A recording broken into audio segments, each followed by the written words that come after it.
In today's video, we take a tour of a 500-gallon custom-built aquarium with a special outdoor underground sump.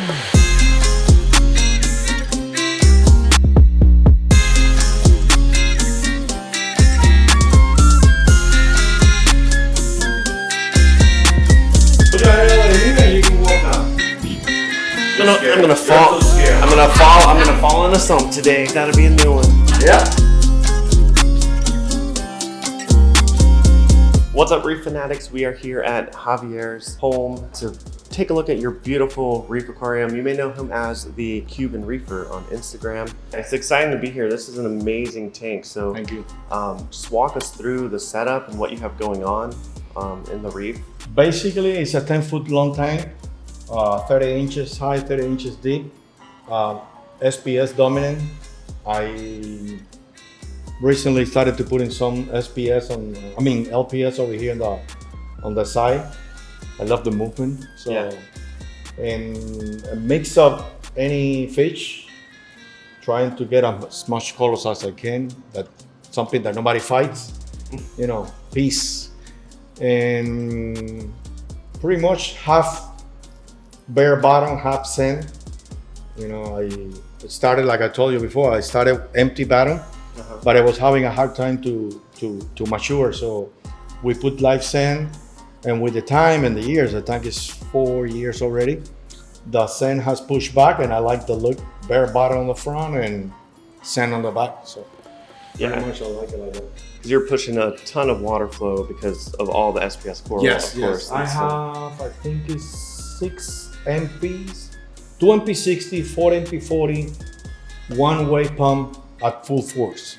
Plus the return, it has 4 returns, and the return pump is an Avis A400, which is our 88%, I believe. So we did a calculation, and the turnover of the tank is like 160 times, something like that. Oh wow! I'm pretty bad in math. And how many fish do you have in here? Last time I counted, it was like 56. I don't think it's 56 right now, to be honest. But every time I count, I look at the same, but I think I'm missing a few Anthias. So it's probably 40 fish right now. With the tank this big, what does your maintenance routine look like?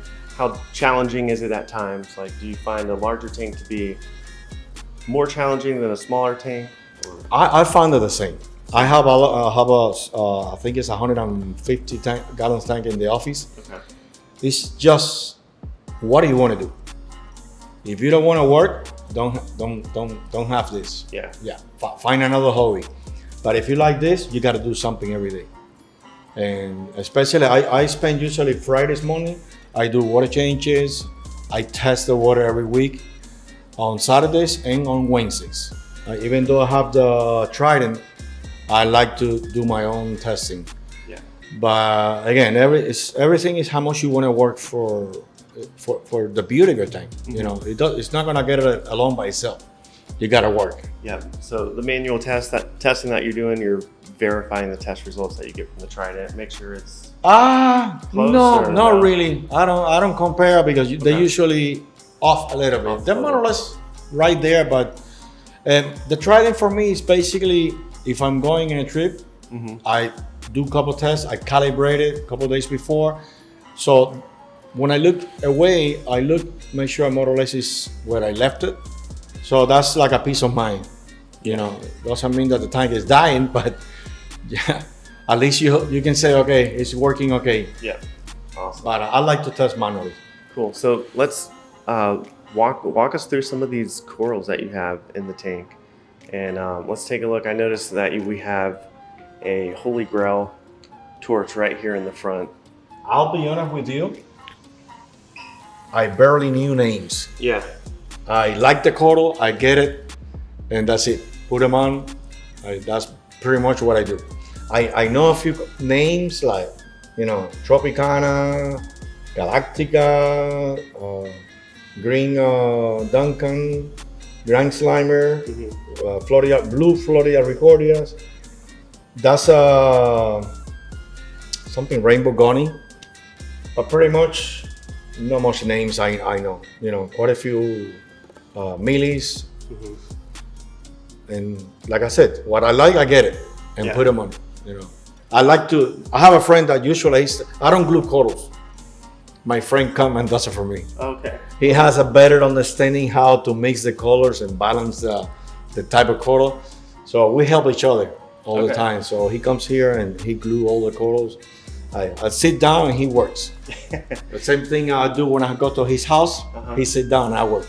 Nice. That's awesome. Yeah, because that kind of leads into what I was going to ask with like the aquascaping and everything. Like when you first set up the tank, what was the thought process between of like how you wanted to set it up and like the goal of that? We opened quite a few boxes of Carib Sea dry rock. We opened it here, and we started. We put a table actually, and we started building the aquascape more or less, and then we started putting numbers, and then we started moving it little by little. I think we spent like 3 days in setting it, because once you have it here, you gotta take it apart.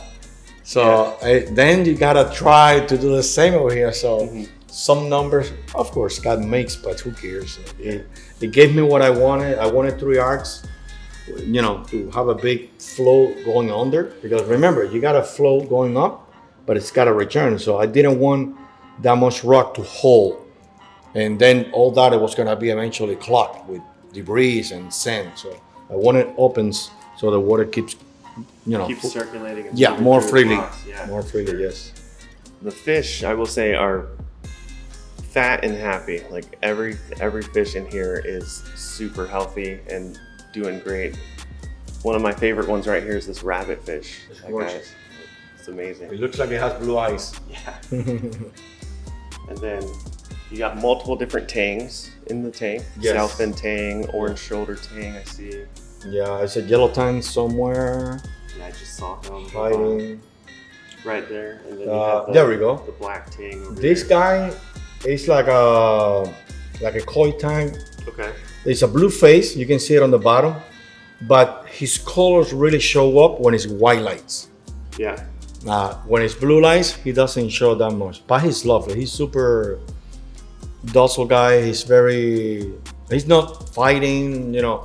None of my tanks fight to each other. None of them. Not even usually the Giardini, he said is really cranky, but they all get along really well. You know, so far so good. I feed a lot. I put nori every day, sometimes twice a day. Yeah. And probably that's the key, feeding. Feeding. Yeah. Feeding something that doesn't give you phosphorus and entries. Yeah, absolutely. And so you said you're feeding twice a day. Are you? Yeah, I feed a little bit of, I can show you the brand. You know, sometimes people don't like it. Yeah. I feed our Arctic pots Okay. from Reef Nutrition. And I put a couple pumps in the morning, and then in the afternoon, maybe 2-3 pumps, you know, in different times. I put one, make sure they'll eat it. You know, I learned through the years. I've been doing this for, I think, a little bit more than 10 years. Okay. I like to put a little bit of food, make sure it doesn't go to the floor. And then I put another little bit, and that's it. And wait maybe an hour, and then put a little bit more. And that's how I do it. Nice. And so 10 years doing this, you didn't start here with a 500-gallon tank. No, I started with the Red Sea, which is the one that I have in my office. If I had to say I started, is when I was a little kid. I started with a fresh tank in Cuba, Okay. made out of concrete and glass. And then I left Cuba, came here, I put a corner, like an octagon. I think it was 90 gallons fresh water. I used to have orange discus. Then, you know, I had to do other things, so give the fish away and the tank away. And then like around 2013, 14, I put my Red Sea. This house was different before. I had it here in the middle. When you walk into the door, it was the kitchen was here, so I put it here in the middle. And I had that for quite a few years, which still have it in the office. From there, we started doing the remodeling, and then one day my wife, during the remodeling, she said, no, why don't you, instead of putting there, let's do the dining room there. Let's move the tank over here. And I'm like, okay, if I'm gonna move the tank over here, I'm gonna do a tank from wall to wall. Yeah, there you go. She said, go ahead. And this is it. Very cool. 4 years later. Awesome. And so from those early days of reefing, what's like one, maybe two key things that you've learned throughout the years? Patience. Patience. Patience is the key. Forget it. Don't rush it. Listen, they say you can mature a tank in 3 months. That didn't happen to me. I spent a year and a half. Nothing was growing here. Just algae, dinos. I did everything that they said. Didn't happen. That's why today I still saying, does really UV lights work? Because I know if, in my case, they do a good job if you put a high flow to kill algae. Yeah. For me, my office tank, right now, I just fixed a UV and the algae is already dying. You know, you can see that it's getting separated from the rocks, started flying and died. Other than that, I did everything they told me and nothing seems to be working until I started putting sand. Yeah. Once I started putting sand, the tank is starting going and until what it is today, which some people still saying that it's not enough growth, but I think there's a ton of growth in there. that's the beauty of Looking this. great, You can yeah. say whatever you want. Yeah, exactly. No, it looks amazing. But yeah, having that water flow and the proper like nutrient export for your tank. So what type of filtration do you have going on with this aquarium? Well, my sump is outside. Pretty much all I have is a skimmer, the UV, and a lot of filter floss. That's it. Nice. So patience and keeping it simple. Try to keep it simple, yeah. not complicated. It's like technology. You know, right here, right there, I have my Neptune, which again, my Neptune is not here. It's just, everything is outside. Yeah. But I run a cable to the outside, which we're gonna look at it later. And I see everything through here, but don't try to, you know, I tell people, why you are behind technology, like rushing. Yeah. Rushing. What technology is going to do? Yeah, you might see a little better things, but you changing the hobby for technology. No, I'd rather be on the hobby. Keep it simple. 20 years ago, nothing of this was in the market. Yeah. And people had wonderful reef, you know. Keep it simple. Just get what is most important. Temperature, salt, the trident is good. Now they came out with the MP, which is, I think is good. But don't try to get everything that came out on the market. At least I don't do it. And I don't recommend it. You know. Patience is key, keeping things nice and stable and just letting things kind of grow and do their thing in your reef tank. And Don't you'll rush have it. success. Yeah, don't rush it. So it took me a year and a half to get more or less to this. Everything here is from fracs. Nothing I got from colonies. A lot of the stuff, basically, believe it or not, are given to me by friends. A lot of them give me basically 80% of the corals that are here are a gift. nice. And Awesome. the other 20% is I bought. But you know, what I like about this hobby is the relations that you make. You know, and sometimes you have a coral that nobody has. And some people, they say, I'm gonna sell it. No, why? Give it to somebody else. Yeah. So tomorrow you have a crash, you can go, knock at this door and say, can I have a piece of this coral? I was talking to somebody today at the show that I gave him a lot of fracs. And I was telling him that right now I have a little issue with the iodine and a lot of colonies are dying. And he's like, whatever you gave it to me a year ago, I can give it back to you. And that's what it's all about. Yeah. You know, why making a penny? Let somebody else do the sales in the show. Yeah, absolutely. You know, I don't. Yeah, and I feel that's gotten lost over the years. It's lost. For It's sure. basically Yeah. 90% lost. Yep. I feel like if I try to sell corals now, I'm betraying all my friends. Yeah. Because they gave it to me free, or maybe some of them sold it to me at a fair price, not at regular price. And if I'm growing corals now to sell, I'm betraying them. That's my opinion. You know, so I think if someone need a coral, just, hey, come by. And sometimes I post, hey, I have this extra big, like the digitata, the crafted digitata, you know, they sell it for a lot of money. Right. I posted some friends and Instagram, hey, if you want a piece of this, come and get it. A lot of people is, how much? Hey, do you read? Come and get it. That's it. Simple as that. And People stop like in denial. No, that cannot be possible. It is possible. Yeah. It's just the way I want to do it.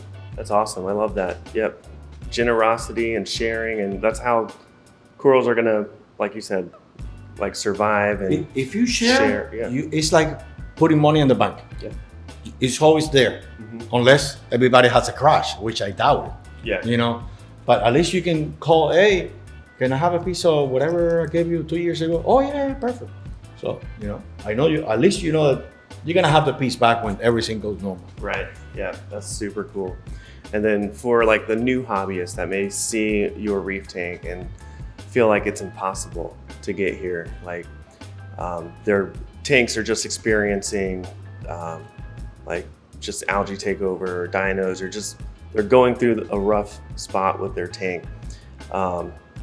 It happens to all of us, even at this large scale. I'm sure you've had some setbacks and some stuff that you wouldn't have liked happen, but you still have amazing looking corals. I spent a year with dinos. Didn't go away. I belonged to the Florida Marine Aquarium Society. It was the oldest club in Florida or the United States, which is now kind of dying. And we went to worldwide corals, and when they gave us a big discount, I bought a lot of corals. A month later, everything was dead because dinos was floating and get trapped on the corals, and that's it. And I try. The thing is, sometimes people try and they want results in 2 days. Nothing here will give you results in 2 days.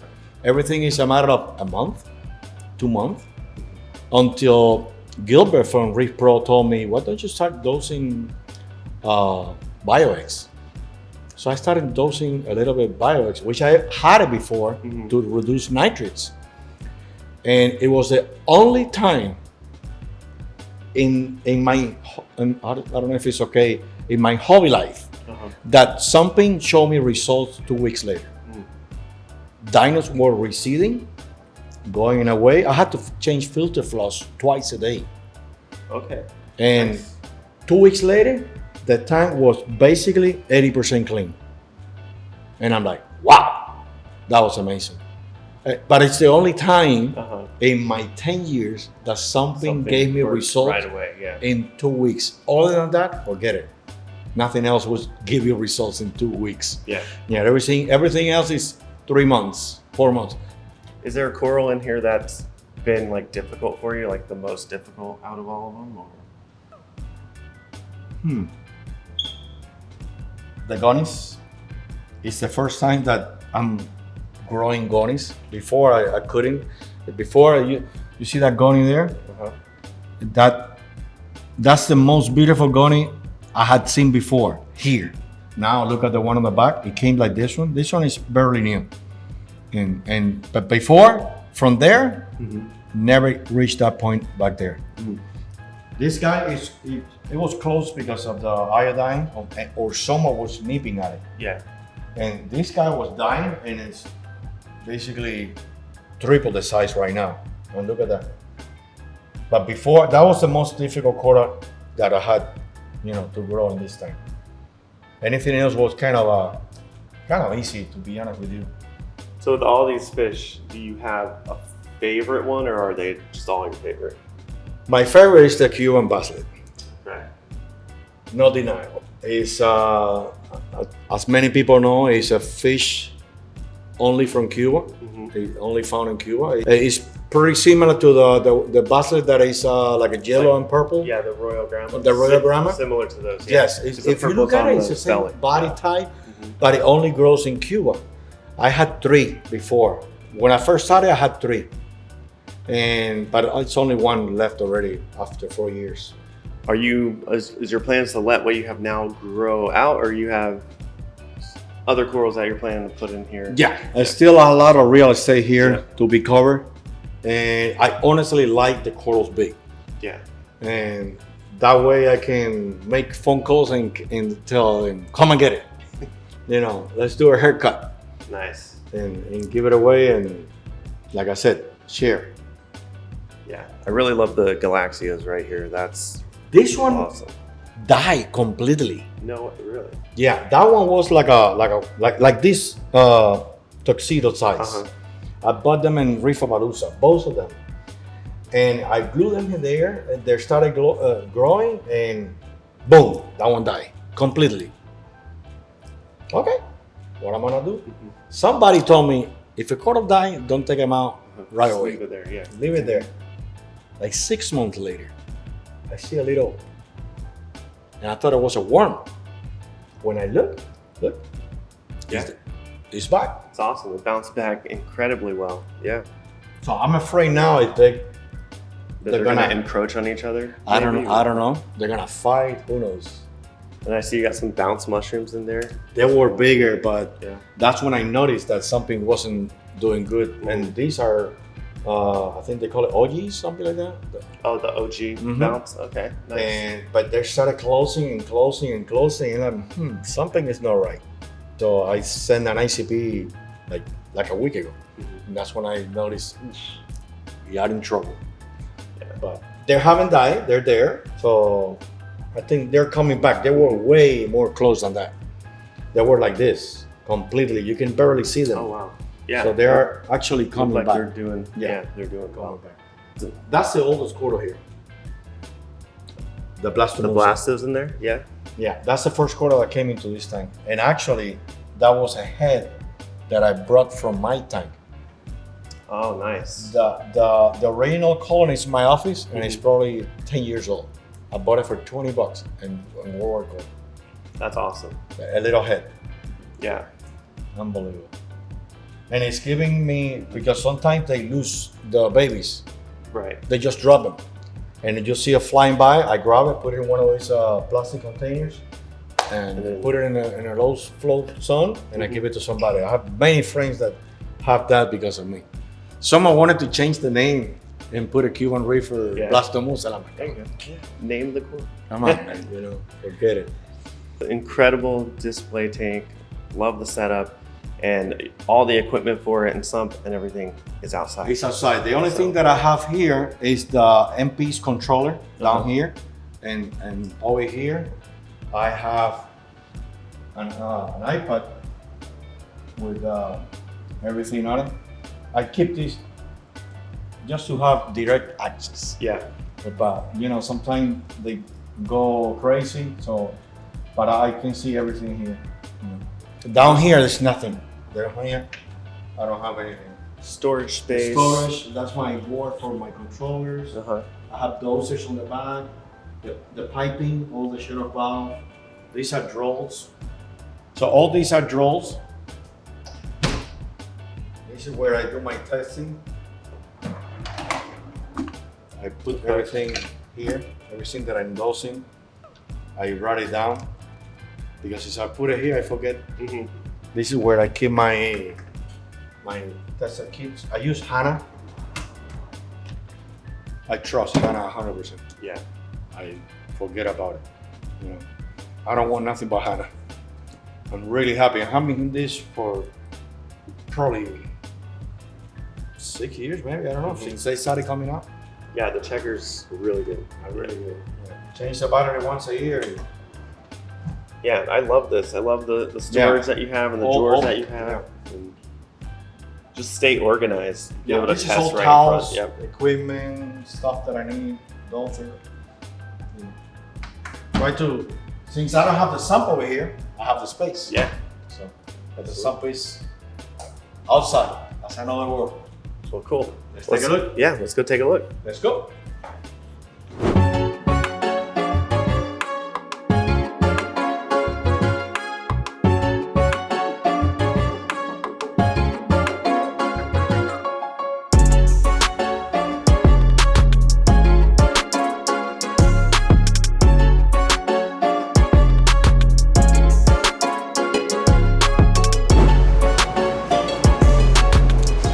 Nice and cool in here, yeah. Say you got the air conditioner on.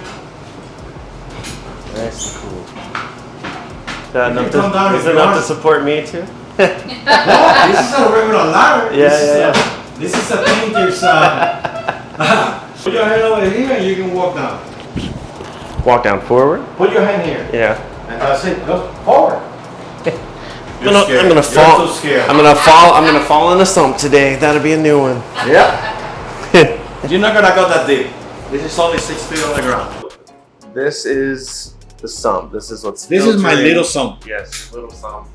Yeah, I think we calculated once, and it was like, I don't remember exactly, 260 or 273 gallons. Okay. It's 4 feet high, 38 inches, and 8 foot long, but it's basically 2.5 feet of water. So if someone knows the mathematical calculation formula, they can do the calculation. No, me. I did it once already. That's the UV. Okay. UVA. My Nios 300, which you can tell is working. This guy is a beast. This is a reactor, which right now I have GFO. Okay. That's a denitrator actually. This sump was built by American Acrylic, and that was a denitrator, but I never put it to work.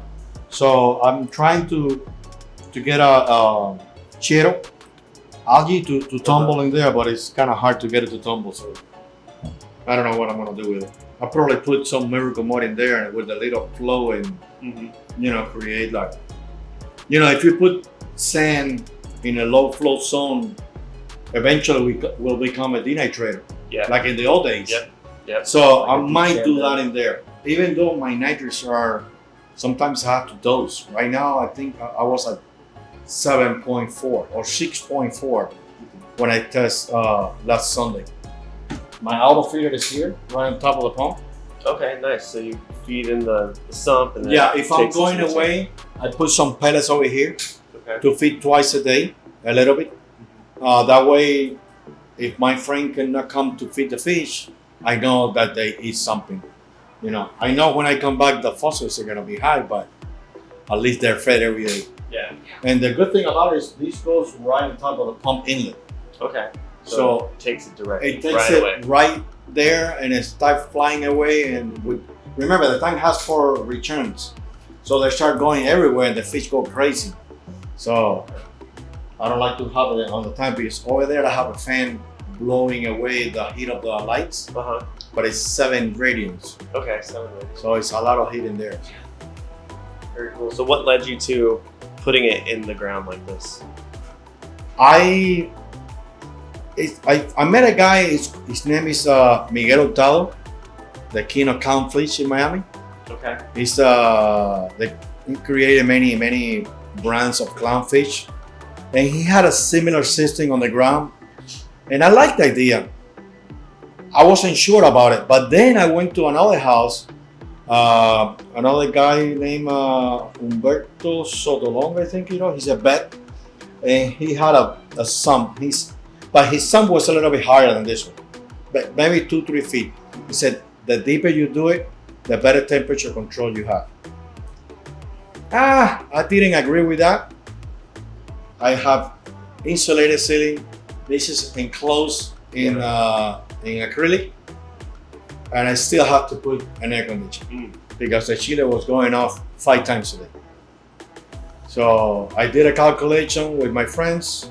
Actually, they did it for me, and it was better to have the air conditioning than have the chiller running 5 times a day. Okay. Yeah. So with this, the chiller never goes on. I turn it on when I'm gonna do a water change. I close some valve. I have a closed loop over there, so I close some valve. The water from here into the chiller stop. I open another valve, and the water from the reserve start going to the chiller. I can turn it on manually on the apex and give that the temperature that I needed to match my tank. Yep. And when I'm changing the water, probably in an hour or 2, I change 100 gallons. Open the valve, dump some water in here, and the both temperature match. Nice. So I don't have to worry about hot water, because that in the summer it gets to 85, 86. Yeah. So we did all that in mind. That's why that's another thing. When I did this system, during the remodeling of the house, we were planning what to do. Yeah. That way, when you're ready, you can do exactly what you want, how you want it. even though you're still making changes for the better, Yeah. because you notice that sometimes some things are not properly, like the calcium reactor first, I put it here. And then I realized that every time I needed to change, every 6 months I take this apart and clean it. And I'm like, man, it's in the middle. So I move it over there, I weigh, and it's way better over there, honestly. Yeah, nice. You have a clear water scrubber. How do you like the turf scrubber? I love it. Right now it's off Yeah. because it stripped the nitrous like this. So when my nitrous go out of whack that I can't control them, I don't do anything right now to control them, but the tank eats them by itself. But when they go crazy, I turn it on, and probably in a couple months they start going down, 3 months, 4 months, turn it up. Yeah. Because it levels up. Right now my nitrous, like I said, 6.4, 7.4, 610, 610, 12, more or less the whole time. I can send you a report that you're gonna see everything is more or less the same. Yeah. But if I turn that on, zero. Takes it out. Zero. Is there something currently right now that you want to change that you haven't, or you're at a point where you like how everything's laid out and how it's working? The only thing that I would like, that I was thinking about, is someone told me, for example, like I had 2 pumps before, and you can see that it's 1.5 inches and 1.5 inches. Right now it's only 1 pump, which is doing way better work with 1 pump than 2 pumps. If something that I will do in the future is change that 2-inch line that right now is a return, I will change that line to be a supply, and I will change these two to be return into the sump. Because right now the 2 main drains are coming along, but the main drain are coming separate, but the other drains, the other overflows, not the emergency overflow, that one comes both in one pipe, but the other 2 are coming in that 2-inch. And I have to put a valve over here because it will make siphoning and suck the water too fast. Yeah. So because it's 2 in 1 pipe. If I would have bring them separate, remember this is on the ground. You know, nobody teach me how to do this. I'm a plumber, but I'm not a plumber for aquariums. But that's the only mistake that I think I made. I should have done 2-inch supply, and these guys as drain. Mr. Saltwater Tank like to supply water from the top. Yeah. That's another thing that if I can change it into that 2-inch, I will supply water from the top. You know, have you seen these swivel pumps? Yeah, yeah. The only problem is that they are like the gyros. They need to be cleaned very often. But if instead of having 4 outlets, I can have 2 outlets in a 2-inch pipe, 1.5 inches, 1.5 inches. You split it. This pump probably right now is working at 90%. If I do like that, it will probably work at 60%. Okay. Which is less annual. Yeah. Yeah. So that's pretty much.